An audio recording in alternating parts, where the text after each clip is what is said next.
Hello മക്കളെ, welcome back to CMS creations.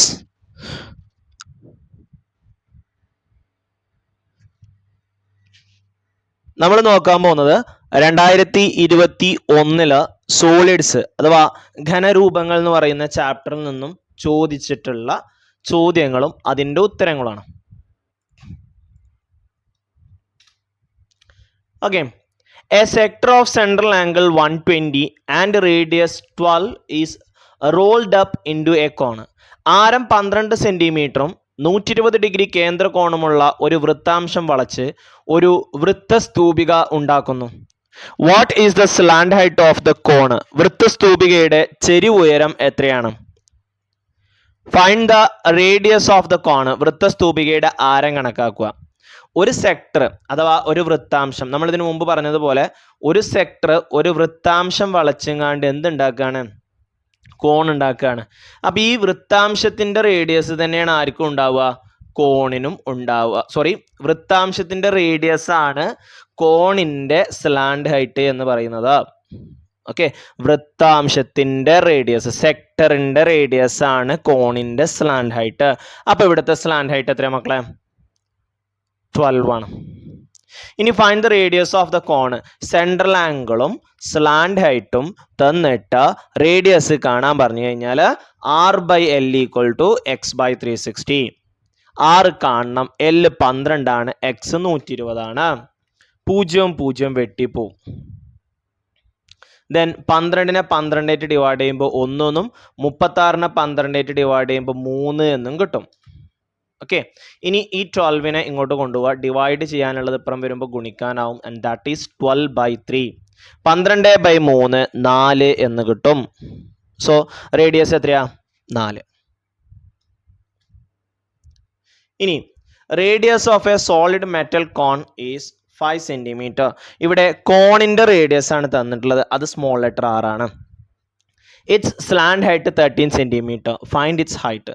ലോഹം കൊണ്ടുള്ള കട്ടിയായ ഒരു വൃത്തസ്തൂപികയുടെ ആരം 5 സെന്റിമീറ്റർ, ചെരിവ് ഉയരം 13 സെന്റിമീറ്ററുമാണ്. ഉയരം കണക്കാക്കുക. Find the volume of the cone. സ്തൂപികയുടെ വ്യാപ്തം കണക്കാക്കുക. It is melted and recast into small cone of radius 1 centimetre and height 1 centimetre. How many cone will we get? ഇതിനെ ഉരുക്കി 1 സെന്റിമീറ്റർ ആരവും 1 സെന്റിമീറ്റർ ഉയരവുമുള്ള ചെറിയ വൃത്തസ്തൂപികകൾ ഉണ്ടാക്കുന്നു. എത്ര ചെറിയ വൃത്തസ്തൂപികകൾ കിട്ടും? അപ്പോൾ ഫസ്റ്റത്തത് radius of a solid metal cone is 5. Radius R 5 ആണ്, H 13 ആണ്. H അല്ല, സ്ലാന്റ് ഹൈറ്റ്, ഞാൻ ഹൈറ്റ് മാത്രമേ ശ്രദ്ധിച്ചു. സ്ലാന്റ് ഹൈറ്റ്, ചെരിവ് ഉയരം L 13 ആണ്. നമുക്ക് കാണേണ്ടത് എന്താണ്? ഹൈറ്റ് ആണ് കാണേണ്ടത്. L-ഉം R-ഉം H-ഉം തമ്മിലുള്ള റിലേഷൻ എന്താണെന്ന് പറഞ്ഞേ? L R H എന്താണ്? L² = R² + H². L 13 ആണ്. അപ്പൊ 13ന്റെ സ്ക്വയർ സമം 5ന്റെ സ്ക്വയർ പ്ലസ് H². 13ന്റെ സ്ക്വയർ എത്രയാ മക്കളെ? 13 × 13 13 × 13 എത്രയാ? 169. 5ന്റെ 25. ഇനി 25നെ അപ്പുറം കൊണ്ടുപോകുമ്പോൾ മൈനസ് ചെയ്യാനാവും. ഓക്കെ, 9ന്ന് 5 പോയാൽ 4, 6ന്ന് 2 പോയാൽ 4, പിന്നെ 1, അഥവാ 144. H² 144 ആണെന്നുണ്ടെങ്കിൽ H എത്രയാ? √144. 144ന്റെ റൂട്ട് എത്രയാ? ഏത് സംഖ്യനെ 2 പ്രാവശ്യം ഗുണിക്കുമ്പോഴാണ് 144 കിട്ടുന്നത്? ഈ പെർഫെക്റ്റ് സ്ക്വയറുകൾ കുറച്ചൊക്കെ നിങ്ങൾ കാണാപ്പാഠം പഠിച്ചു വെക്കണം കേട്ടോ. 14 144 വരണ എത്രയാണ്? 12 ആണ്. അപ്പൊ ഹൈറ്റ് കിട്ടിയ എത്രയാ? 12. ഇനി find the volume of the cone എന്നാണ് പറഞ്ഞിട്ടുള്ളത്. എന്താ വോളിയം കാണാനുള്ള ഇക്വേഷൻ? 1/3πr² H. ഓക്കെ, അപ്പോൾ 1/3 ഇൻറ്റു പൈ എത്രയാ? പൈ ആയിട്ട് തന്നെ കൊടുക്കുക. R 5 ആണ്, H 12 ആണ്. ഓക്കെ, അപ്പോൾ 5ന്റെ സ്ക്വയർ, R² എന്ന് പറയുമ്പോൾ 5ന്റെ സ്ക്വയർ. 12നെ 3 കൊണ്ട് കട്ട് ചെയ്യുമ്പോൾ 4 എന്ന് കിട്ടും. ഓക്കെ, 5ന്റെ സ്ക്വയർ എത്രയാ? 25. അപ്പോൾ 25 × 4 100 എന്ന് കിട്ടും.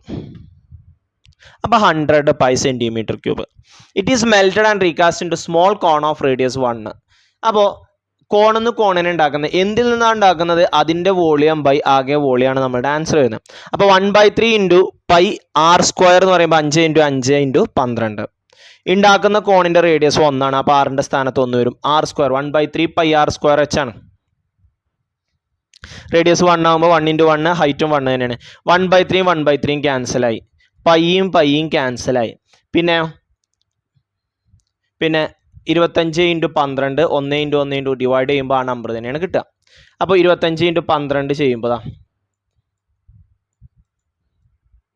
2 5 10 0 ശിഷ്ടം 1 2 2 4 1 5 1 5 5 1 2 2 0 5 5 10 0 ശിഷ്ടം 1 2 1 3 300/1 × 1 × 1 1 ആണ്. 300/1 എത്രയാണ്? 300. അപ്പോൾ ആ കോണിൽ നിന്നും ചെറിയ റേഡിയസ് 1 ഹൈറ്റ് 1 ആയിട്ടുള്ള എത്ര കോണുകൾ ഉണ്ടാക്കാൻ പറ്റും? 300 കോണുകൾ ഉണ്ടാക്കാൻ പറ്റും. എത്ര ഉണ്ടാക്കാൻ പറ്റും? 300 കോണുകൾ ഉണ്ടാക്കാൻ പറ്റും. അടുത്ത ചോദ്യം, the diameter of two spheres are in the ratio 1:2. രണ്ട് ഗോളങ്ങളുടെ വ്യാസങ്ങൾ തമ്മിലുള്ള അംശബന്ധം 1:2 ആണ്. അവയുടെ what is the ratio of their radii? ആരങ്ങൾ തമ്മിലുള്ള അംശബന്ധം എന്താണ്? Find the ratio of their surface area. ഉപരിതല പരപ്പളവുകൾ തമ്മിലുള്ള അംശബന്ധം കണക്കാക്കുക. If the surface area of the first sphere is 10 pi square centimeter, what is the surface area of the second sphere? ഒന്നാമത്തെ ഗോളത്തിന്റെ ഉപരിതല പരപ്പളവ് 10 pi ചതുരശ്ര സെന്റിമീറ്റർ ആയാൽ രണ്ടാമത്തെ ഗോളത്തിന്റെ ഉപരിതല പരപ്പളവ് എത്രയായിരിക്കും?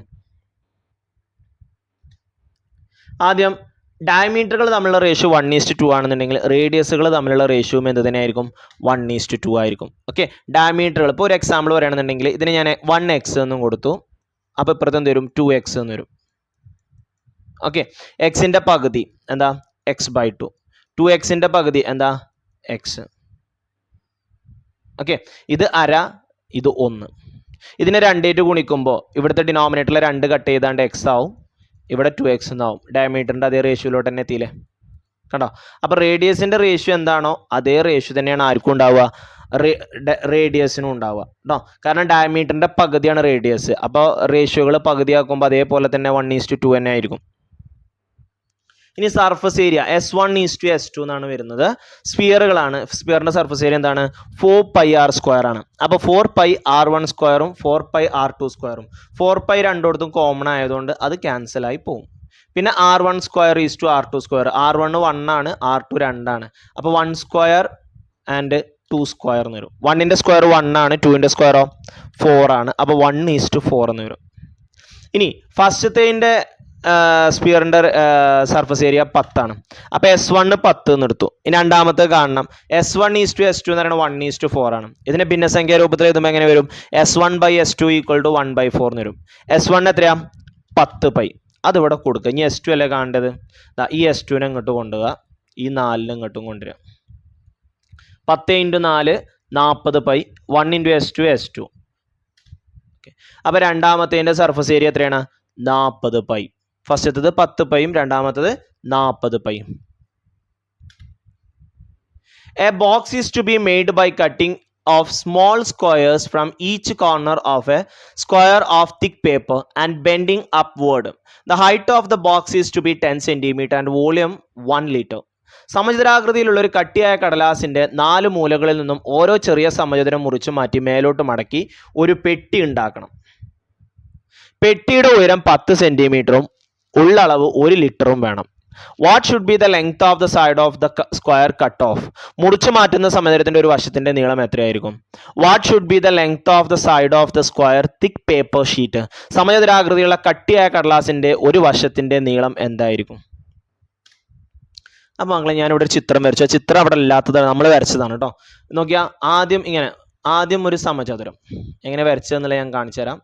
ആ സമചതുരത്തിന്റെ ഓരോ മൂലയിൽ നിന്നും ഓരോ സമചതുരങ്ങൾ വെട്ടിമാറ്റി. എന്നിട്ട് ഈ സമചതുരങ്ങൾ അവിടെ നിന്ന് വെട്ടിമാറ്റിയിട്ട് ഇതിനെങ്ങനെ മുകളിലോട്ട് മടക്കി വെച്ചു. അപ്പൊ നമുക്കൊരു പെട്ടി കിട്ടൂലേ അല്ലേ? ആ പെട്ടിന്റെ ബേസാണ് ഈ ഗ്രീൻ പാർട്ട് വരുന്നത് കേട്ടോ. ഓക്കെ, വെട്ടിമാറ്റുന്നതിന് മുമ്പുള്ള സമചതുരത്തിന്റെ ഒരു വശമാണ് എക്സ്. അപ്പോൾ വെട്ടിമാറ്റി കഴിയുമ്പോഴോ ഇവിടുന്ന് 10 പോയി, ഇവിടുന്ന് 10 പോയി. അപ്പോൾ രണ്ട് ഭാഗത്തുനിന്ന് 10 പോകുമ്പോൾ 20 പോകും. അപ്പോൾ x-20 വരും. ഓക്കെ ആണല്ലോ? ഇത്രയും കാര്യം ഓക്കെ ആണല്ലോ മക്കളെ? ഇനി ഒന്ന് ശ്രദ്ധിച്ചു നോക്കിയേ. ഈ ഭാഗം മുകളിലേക്ക് മടക്കി വെച്ചു എന്ന് പറയുമ്പോൾ ഇതല്ലേ ഇതിൻ്റെ ഹൈറ്റ് വരിക അല്ലേ? നോക്കിയാ ഈ റെഡിൽ ഞാനിങ്ങനെ ബോൾഡ് കൊടുക്കുന്ന ഭാഗങ്ങൾ മുകളിലേക്ക് മടക്കി വെക്കുകയാണ് ചെയ്യുന്നത്. അപ്പോൾ മുകളിലേക്ക് മടക്കി വെക്കുമ്പോൾ അതല്ലേ അതിൻ്റെ ഹൈറ്റ് വരിക. അപ്പോൾ ഹൈറ്റ് എത്രയായിരിക്കും? 10 ആയിരിക്കും. ഓക്കെ, ഇനി കട്ട് ചെയ്ത് what should be the length of the side of the square cut of. Cut ചെയ്ത സ്ക്വയറിൻ്റെ ഒരു സൈഡ് എത്രയാണ്? 10 ആണ് അല്ലെ. ഹൈറ്റ് 10 ആണെന്നുണ്ടെങ്കിൽ കട്ട് ചെയ്ത ആ ഭാഗം തന്നെ അല്ലേ 10 വരുന്നതും, അപ്പോൾ അവിടെ 10 എന്ന് കിട്ടും. ഇനി നമുക്ക് നോക്കിയേ, വോളിയം 1 ലിറ്റർ എന്ന് തന്നിട്ടുണ്ട്. ഓക്കെ, ഇതൊരു ക്യൂബോയിഡൽ ബോക്സ് ആണ്. ക്യൂബോയിഡൽ ബോക്സിന്റെ വോളിയം 1 ലിറ്റർ എന്നാണ്. നമുക്ക് സെന്റിമീറ്റർ ക്യൂബിക്ക് മാറ്റാം അതിനെ, അപ്പോഴാണ് നമുക്ക് സെന്റിമീറ്ററിലെ ലെങ്ത് കിട്ടുക. 1 ലിറ്റർ എന്ന് പറയുന്നത് 1000 സെന്റിമീറ്റർ ക്യൂബാണ്. മറക്കരുതേ, 1 ലിറ്റർ എന്ന് പറയുന്നത് 1000 സെന്റിമീറ്റർ ക്യൂബാണ്. ഈ റെക്ടാങ്കുലർ ബോക്സിന്റെ വോളിയം എന്താണ്? ബേസ് ഏരിയ ഇൻറ്റു ഹൈറ്റ് ആണ്. ഏതൊരു ഇതിന്റെയും ഏതൊരു പ്രസത്തിന്റെയും വോളിയം എന്ന് പറയുന്നത് ബേസ് ഏരിയ ഇൻറ്റു ഹൈറ്റ് ആണ്. ഈ ബേസ് ഒരു സ്ക്വയർ ആണ്. ഓക്കെ, സ്ക്വയറിൻ്റെ ഒരു സൈഡ് എന്ന് പറയുന്നത് x-20 ആണ്. അപ്പോൾ x-20ൻ്റെ square a² into h. Okay, x-20 the whole square into height 10 ആണെന്നും പറഞ്ഞിട്ടുണ്ട്. ഓക്കെ, ഇനി അടുത്ത് ഇതാ ഇതിനെ ഞാൻ എക്സ്പാൻഡ് ചെയ്യാൻ പോവാണ്. ഈ 10നെ ഞാൻ ഇപ്പുറത്ത് കൊടുത്തു. നോക്കിയാൽ ഇവിടുന്ന് 0 0 പോയി. എക്സ്പാൻഡ് ചെയ്യണ്ട കേട്ടോ, അവിടെ നിൽക്കട്ടെ. ഈ 10നെ ഇപ്പുറത്ത് കൊടുത്ത 0 0 പോയി. 100/1 100 കിട്ടി. അപ്പോൾ x-20 the whole square equal to 100 കിട്ടി. സ്ക്വയർ കളയാം. അപ്പോൾ x-20 ഈക്വൽ ടു √100. 100ൻ്റെ റൂട്ട് എത്രയാണ്? 10 ആണ്. അപ്പോൾ x-20 10 ആണെന്നുണ്ടെങ്കിൽ -20നെ അപ്പുറത്ത് കൊണ്ടുവരുമ്പോൾ +20 ആവും. അപ്പോൾ x ഈക്വൽ ടു എത്ര കിട്ടി? 30. അതല്ലേ ആദ്യത്തെ സ്ക്വയറിൻ്റെ തിക്നെസ് ഉള്ളത്. ഫസ്റ്റ് നമ്മൾ കട്ട് ചെയ്യാത്ത സ്ക്വയറിൻ്റെ സൈഡിനല്ലേ നമ്മൾ x എടുത്തിട്ടുള്ളത്. അപ്പോൾ അത് എത്ര കിട്ടി? 30 എന്ന് കിട്ടി. Okay, side of the square thick paper sheet, കട്ടിക്കടലാസിൻ്റെ ഒരു വശത്തിൻ്റെ നീളം 30 സെൻറ്റിമീറ്റർ. ഇത്രയും ചോദ്യങ്ങളാണ് ഈ വർഷത്തിൽ നമ്മളുടെ എക്സാമിന് ചോദിച്ചിട്ടുള്ളത്. അപ്പോൾ മക്കളെ എല്ലാവരും നന്നായിട്ട് പ്രാക്ടീസ് ചെയ്യുക. എപ്പോഴും പറയുന്നതാണ്, പ്രാക്ടീസ് മേക്ക് യു പെർഫെക്റ്റ്. നിങ്ങളുടെ മിസ്റ്റേക്കുകളൊക്കെ തിരുത്തി നിങ്ങളുടെ പെർഫെക്റ്റ് ആക്കാൻ പ്രാക്ടീസ് നിങ്ങളെ സഹായിക്കും. സോ നന്നായിട്ട് പ്രാക്ടീസ് ചെയ്യുക, നല്ല മാർക്ക് കിട്ടട്ടെ എന്ന് പ്രാർത്ഥിക്കുന്നു. Wish all the very best for your examination and thank you for watching this video. See you soon. By.